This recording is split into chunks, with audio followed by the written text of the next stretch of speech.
ఇట్లా ఇవన్నీ చేసినటువంటి వ్యక్తి మీకు ఎవరికి తెలియదు అన్నది. ఇప్పుడు వాస్తవంగా నాకు అంటే పాపం నిజంగా మనం సొసైటీ ఎట్లా తయారైపోయిందంటే మన పాలిటిక్స్ని ఎప్పటి నుంచి అంటే ఒక్కోసారి అనిపిస్తుంది. నేను యుక్త వయసులో ఉన్న సందర్భంలో వృద్ధ జర్నలిస్టులు ఎవరన్నా కనుక మాటరంలోనా అంటే కనుక ఏంది వీళ్ళు పద్దాక మాటారు నవ్వుకునేవాడిని, తిట్టుకునేవాడిని.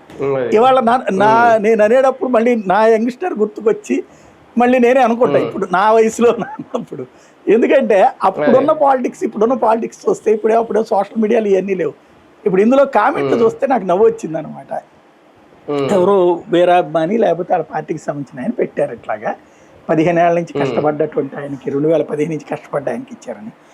అన్నా ఎందుకన్నా ఈ నాటకాలని ఒక అతను, ఇంకతనేమో లేదు జగన్ గారు ఇదే పదం, జగన్ గారు ఆయన ఎవరు పరిమళత్వానికి ఇవ్వలేదా అని.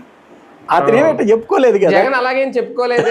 పరిమళత్వాన్ని పార్టీ కోసం కష్టపడ్డాడని పరిమళత్వం అనేది అతను ముందే చెప్పింది ఏంది, బీజేపీకి వాటా రిలయన్స్ అంబానీ వచ్చాడు పెట్టుబడుల కోసం నేను ఒక సీటు త్యాగం చేస్తున్నాను అన్నాడు. అంబానీ కూడా 5 పైసలు డబ్బులు ఏమి ఇవ్వలేదు అని కూడా చెప్పాడు కదా. పరిమళత్వాన్ని చెప్పాడు, డబ్బులు కూడా వద్దన్నాడు, సర్వీస్ చేద్దాం అన్నాడు, మాకు ఇన్వెస్ట్ చేయమన్నాడు. అతను ఇన్వెస్ట్మెంట్స్ అతనే తెచ్చిందా కొన్ని ఈ కడపలో ఫ్యాక్టరీలకు కానీ ఆ సోలార్ పవర్ ప్లాంట్ అట్లాంటి వాళ్ళని పిలిపించుకుంది అతనే. అదాని అంటే సరే జగన్కి డైరెక్ట్ కాంట్రాక్ట్